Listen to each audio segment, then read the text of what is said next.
Good evening बच्चों। जैसा कि हम आपको भारतीय संस्कृति के कुछ अंश जो थे वो पहले पार्ट में हमने आपको पढ़ा दिए थे, तो आज हम उसी पार्ट को आगे बढ़ाते हुए दूसरे पार्ट के लिए हम शुरू करते हैं आज का वीडियो।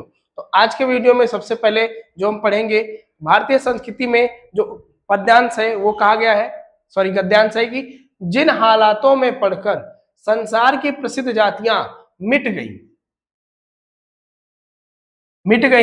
उनमें हम न केवल जीवित ही रहे वरन अपने आध्यात्मिक और बौद्धिक गौरव को बनाए रख सके।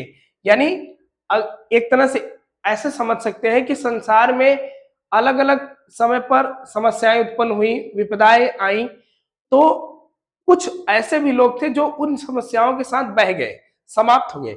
लेकिन हम भारतीय, हमारी भारतीय संस्कृति इतना सारा सब कुछ झेलते हुए भी आज भी संसार में बनी हुई है, अमिट है, जो अभी तक नहीं मिटी है। आध्यात्मिक और बौद्धिक दोनों ही गौरव आज भी हमारे सही सलामत है।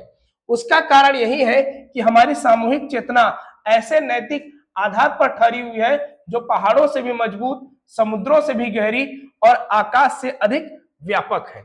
यानी जो हमारी जो भारतीय संस्कृति है वह बहुत उच्च स्तर की और बहुत ही गहरे अंतर स्थल तक जाने वाली और बहुत ही प्रसारित एक महान सभ्यता है, जो कि आज ही नहीं सदियों पुरानी से चली आ रही, आज तक और आगे भी चलने वाली ऐसी सभ्यता है जो अपने आप के अस्तित्व को इतनी बड़ी समस्याओं को झेलते हुए, विपदाओं को झेलते हुए आज भी दृढ़ चट्टान की भांति और एक समुद्र की भांति और एक आकाश की भांति यहां पर संसार में टिकी हुई है। आगे है कि मैं तो यही समझता हूं कि यदि हमें अपने समाज और देश में उन सब अन्यायों और अत्याचारों की पुनरावृत्ति नहीं करनी है जिनके द्वारा आज के सारे संघर्ष उत्पन्न होते हैं, तो हमें अपनी ऐतिहासिक, नैतिक चेतना या सांस्कृतिक आधार पर ही अपनी आर्थिक व्यवस्था बनानी चाहिए। मतलब कि अगर हम चाहते हैं कि संसार में हमारा अस्तित्व बने रहे, हम संसार में अपनी उपस्थिति दर्ज कराते रहे, तो हमें आज के जो संसार में हो रहे अत्याचार है उनकी पुनरावृत्ति, उनका दोबारा होना नहीं देना है। अर्थात उसके पीछे व्यक्तिगत लाभ और भोग, व्यक्तिगत लाभ यानी व्यक्तिगत लाभ, भोग की भावना प्रधान न होकर व्यक्तिगत त्याग और सामाजिक कल्याण की भावना ही प्रधान होनी चाहिए। कहने का मतलब अपने अस्तित्व को, अपनी भारतीय संस्कृति के अस्तित्व को बनाए रखने के लिए हम अपने व्यक्तिगत लाभ और व्यक्तिगत भोग की भावना को त्याग दें, और वह भावना हमारी कैसी होनी चाहिए? वैयक्तिक त्याग की भावना होनी चाहिए। यानी दूसरों के लिए हमारा जीवन समर्पित रहे और सामाजिक कल्याण की भावना प्रधान रूप से हमारे जीवन में बनी रहे। यानी अपने कल्याण से अधिक हम दूसरों के कल्याण की, दूसरों के लाभ की और संसार के लाभ की बात अगर सोचते हैं तो हम सभी सभ्यताओं में अलग भी रहेंगे और आगे आने वाले समय तक हम उसको बनाए रखेंगे। तो प्रत्येक देशवासी, हमारे प्रत्येक देशवासी को अपने सारे आर्थिक व्यापार उसी भावना से प्रेरित होकर करने चाहिए। यानी अगर हम कोई व्यापार भी करते हैं तो उसमें भी हमारी भारतीय संस्कृति की जो झलक है वो दिखनी चाहिए। वो एक कोरा व्यापार ना हो, उसमें भी हमारी भारतीय सभ्यता होनी चाहिए। वैयक्तिक स्वार्थों यानी व्यक्तिगत निजी सेल्फ जो है कि अपने लाभ स्वत्वों पर जोर न देकर वैयक्तिक कर्तव्य और सेवा निष्ठा पर जोर देना चाहिए। यानी अपने लाभ हानि को त्याग कर हम अपने द्वारा त्यागे गए सुखों को, कर्तव्यों को दूसरों के लिए समर्पित कर सके। सेवा भाव और कर्तव्य दूसरों के लिए बराबर करते रहे, ऐसा जोर हमें देना चाहिए। यानी अपने लाभ से ज्यादा, अपनी सेवा से ज्यादा हमें दूसरों का लाभ, हमें दूसरों की सेवा करनी है, जिससे कि वे फलीभूत हो, जिससे वो आनंदित हो, तो हम आगे तक बने रहेंगे। हमारी प्रत्येक कार्यवाही भी इसी तराजू पर तौली जानी चाहिए। यानी शुद्ध रूप से यह कहा जाए कि हमारा संपूर्ण जीवन अगर दूसरों के लिए ही समर्पित है तो वही ही भारतीय संस्कृति है। आगे चलते हैं। किसी भी क्रिया के पीछे जो भावना निहित होती है उसका बड़ा प्रभाव हुआ करता है और परिणाम भी, यद्यपि देखने में क्रिया का रूप एक ही क्यों न हो, यानी जब कोई भी हम काम करते हैं तो उस काम का कोई ना कोई एक परिणाम निकल कर आता है, कोई ना कोई एक रिजल्ट जरूर सामने आता है। और एक छोटे से उदाहरण से यह बात स्पष्ट की जा सकती है। कैसे? एक सम्मिलित परिवार है, यानी एक ज्वाइंट फैमिली है, जिसका प्रत्येक व्यक्ति इस नैतिक भावना से काम करता है कि उसका कर्तव्य है कि सभी व्यक्तियों को अधिक से अधिक सुख पहुंचा सके। यानी उस परिवार का जो एक एक नागरिक है, एक एक व्यक्ति है, वो ये चाहता है कि मेरे परिवार में वो सारी सुख सुविधाएं, सारी खुशियां आए जिसके लिए मेरा परिवार चाहता है, जिसके लिए मेरे परिवार को वो चीजें चाहिए। तो उस परिवार का प्रत्येक व्यक्ति अगर अपने परिवार को सुखी बनाने के लिए प्रयास करता है और एक सामूहिक प्रयास करता है तो प्रत्येक व्यक्ति पूरी शक्ति लगाकर जितना भी उपार्जन किया जा सकता है करता है। यानी अपने परिवार को सुखी बनाने के लिए एक व्यक्ति जितना प्रयास कर सकता है, जितनी सुविधाओं को एकत्रित कर सकता है, वो जीवन भर वो काम करता रहता है। और हम आप लोग भी इसी कार्य के लिए लगे रहते हैं। सबका सामूहिक उपार्जन यानी सबका सामूहिक श्रम, मान लीजिए कि एक रकम होती है, यानी अगर कोई काम धंधा है, सब लोग मिलजुल के अपना कमा रहे हैं, तो मान लीजिए पैसा घर में एक मोटी रकम घर में आ रही है, तो जिससे अधिक उपार्जन करने की शक्ति परिवार में नहीं है, यानी एक सीमित जो आय है वो परिवार में आ रही है और उससे अधिक उस परिवार में आय आने की संभावना नहीं है। उसी परिवार का प्रत्येक व्यक्ति इस भावना से काम करता है कि उसको अपने सुख के लिए अधिक से अधिक उपार्जन करना चाहिए। यानी अब वो परिवार को ना सोचकर, वो दूसरों को ना सोचकर केवल अपने लिए सोचे कि केवल मैं अपने सुख के लिए सारे उपार्जन करूं, सारे पैसे इकट्ठा करूं, सारी सुविधाएं एकत्रित करूं, तो सब व्यक्तियों का सामूहिक उपार्जन उतना होगा जितना कि प्रथमोक्त स्थिति में और सामूहिक संपत्ति दोनों स्थितियों में बराबर होगी।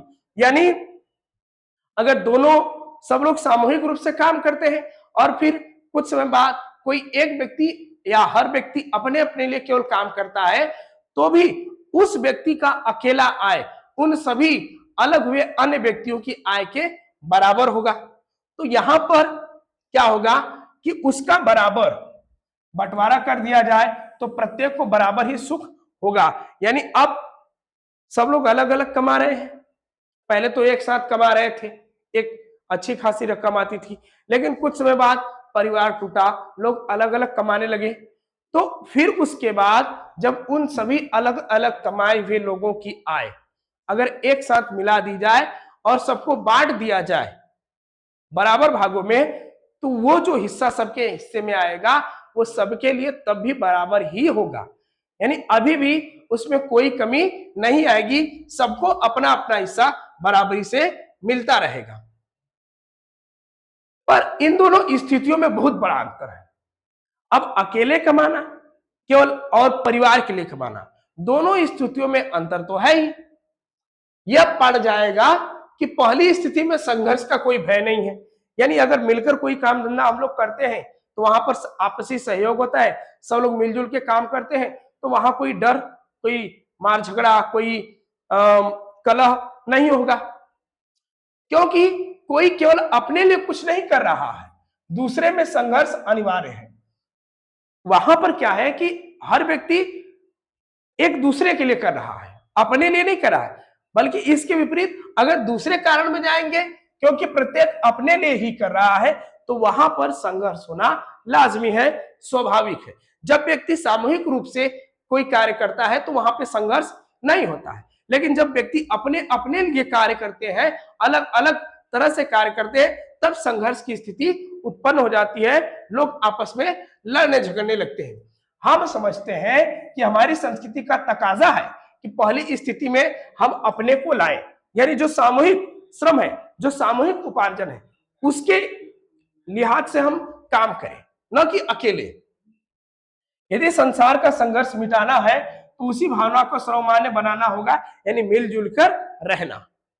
जब एक ऐसा नहीं होता, जब तक ऐसा नहीं होता, संघर्ष चाहे वो व्यक्ति व्यक्ति के बीच का हो, चाहे देश देश के बीच का हो, वर्तमान रहेगा ही। यानी अगर लोग मिलकर काम करते रहेंगे तो कोई संघर्ष नहीं होगा, लेकिन अगर लोग अपने अपने लिए ही केवल काम करेंगे, अपने अपने स्वार्थ पूर्ति के लिए उपार्जन करेंगे, तो वहां पे संघर्ष होना तय है।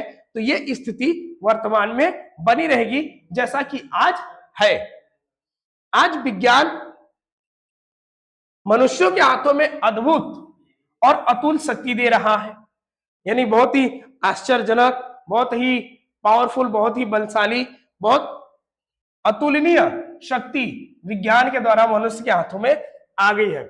उसका उपयोग एक व्यक्ति और समूह के उत्कर्ष और दूसरे व्यक्ति और समूह के गिराने में ही होता ही रहेगा। यानी आज विज्ञान ने हमारे हाथ में बहुत बड़ी शक्ति दी है, लेकिन फिर भी आज मनुष्य लोगों की सुख की चिंता न करते हुए अपने सुख के लिए उस चीज का उपयोग करता है और बाकी लोगों को उस चीज से हानि पहुंचाता है अभी भी।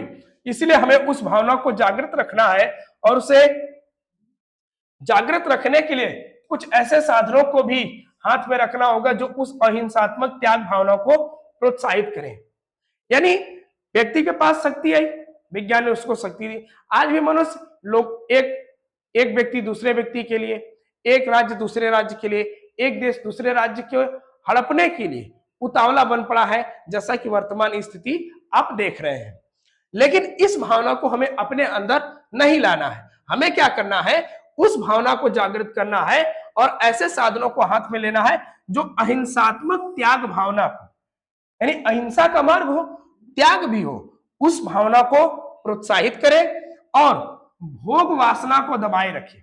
यानी हमारी जो विषय वासनाएं हैं वो हमारे सिर चढ़कर ना बोले, वो दूसरों के लिए कष्टकारी ना हो, वो हमारे मन में कदापि ना आए, ऐसा हमें करना चाहिए। और नैतिक अंकुश के बिना शक्ति मानव के लिए हितकर नहीं होती। यानी अगर हम अपने आप पर लगाम नहीं लगाएंगे तो हमारी ही शक्ति हम ही लोगों के लिए काल बन जाएगी। तो नैतिक अंकुश, नैतिक बाध्यता हमारे लिए बहुत जरूरी है। आगे कि वह नैतिक अंकुश यह चेतना या भावना ही दे सकती है। यानी हमारे अंदर ऐसी भावना होनी चाहिए कि हम दूसरों के लिए सुख का काम करें, दूसरों को आगे बढ़ाने का काम करें, बाकी इसके अतिरिक्त कोई अन्य काम न करें जिससे कि उन्हें दिक्कत हो।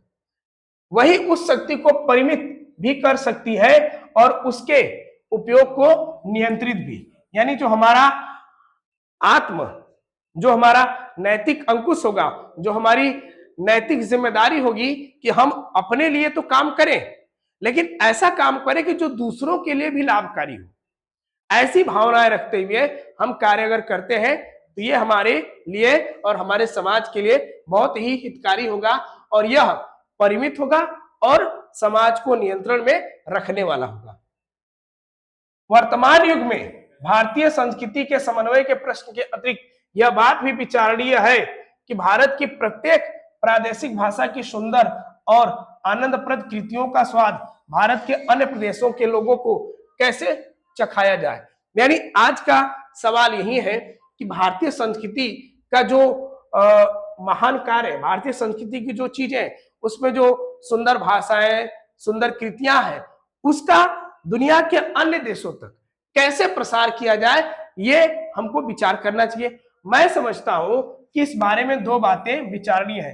लेखक डॉक्टर राजम प्रसाद क्या कहते हैं कि इस बारे में दो बातें विचारणीय है। क्या इस संबंध में यह उचित नहीं होगा कि प्रत्येक भाषा की साहित्यिक संस्थाएं उस भाषा की कृतियों को संघलिपि अर्थात देवनागरी में भी छपवाने का आयोजन करें?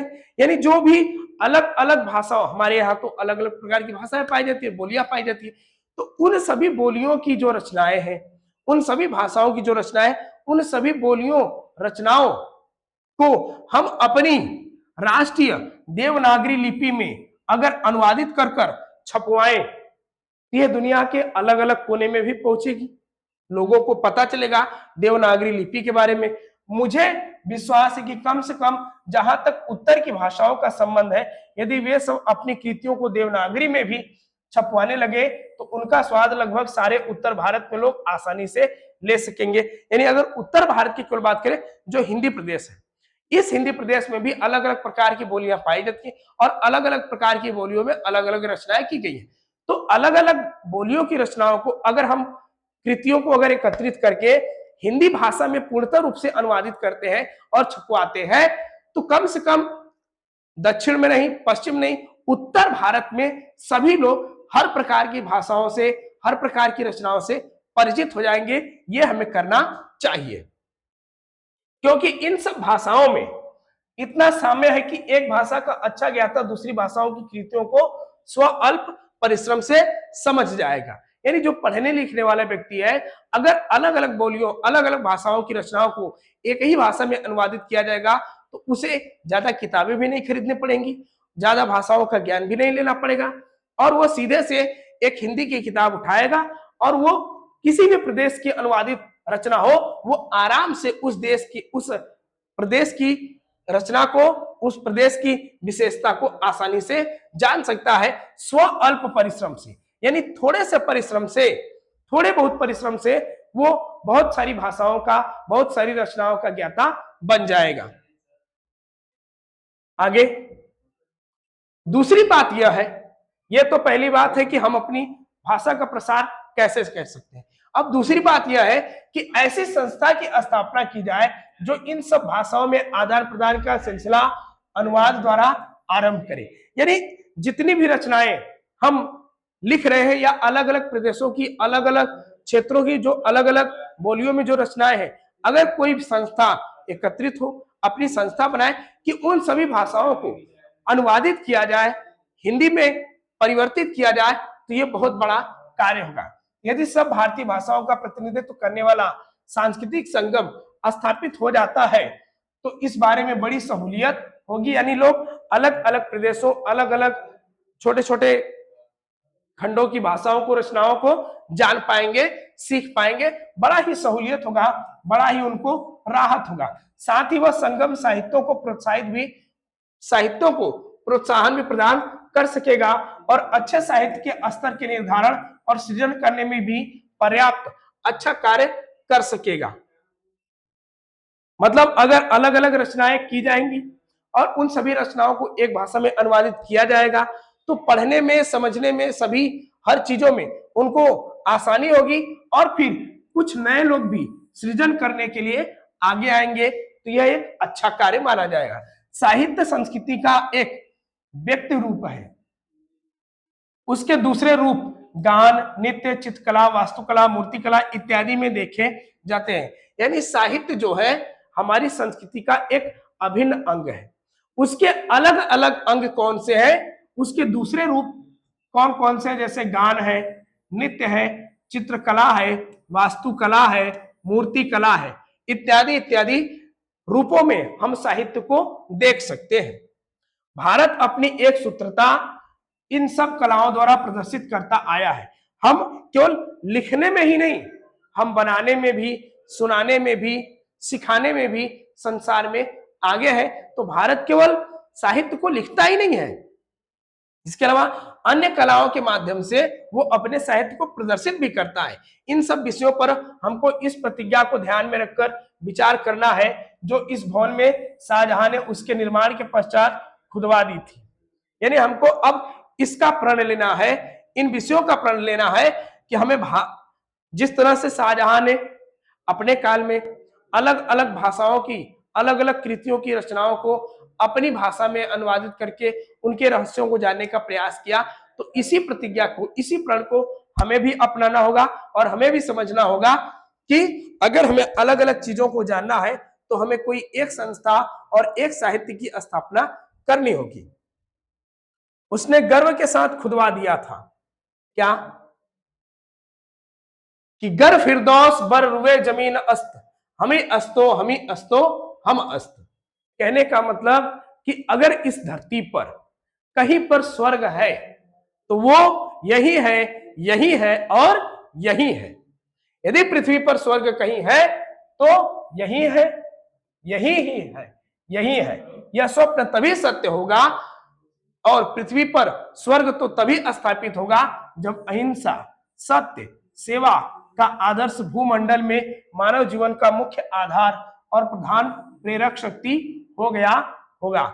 यानी हम अपनी धरती को, अपनी भारत भूमि को, अपनी भारतीय संस्कृति को स्वर्ग के समान अगर बनाना चाहते हैं तो उसके जो लक्षण हैं, अहिंसा, सत्य और सेवा, इन तीनों को हमें पूर्ण रूप से आत्मसात करना पड़ेगा, पूर्ण रूप से अपनाना पड़ेगा।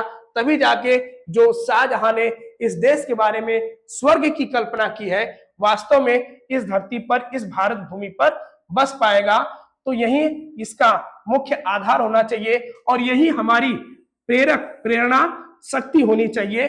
तभी तो हम इस राष्ट्र को पूर्ण रूप से संसार में विश्व गुरु का दर्जा दिला पाएंगे और पूर्णतः हम इस धरती पे स्वर्ग को स्थापित कर पाएंगे। तो यहाँ पे आपने देखा ये जो पाठ जो डॉक्टर राजेंद्र प्रसाद जी का भारतीय संस्कृति है, आशा करते हैं कि दोनों पाठ की चीजों को जब आप एक साथ देखेंगे तो आपको ये सारी बातें समझ में आएंगी। तो इस पाठ का समापन आज हो जाता है। आपको ये क्लास कैसी लगी कमेंट में जरूर लिखिएगा और एराइज रैंकर्स नाम के इस यूट्यूब चैनल को लाइक करिए, शेयर करिए, सब्सक्राइब करिए, ताकि आपके जैसे जितने भी अन्य बच्चे पढ़ने वाले हैं उन तक भी हमारी आवाज पहुंच सके और वो लोग भी आपकी तरह अच्छी सी पढ़ाई अपनी आरंभ कर सके। तो इन्हीं शब्दों के साथ आज हम विदा लेते हैं। धन्यवाद।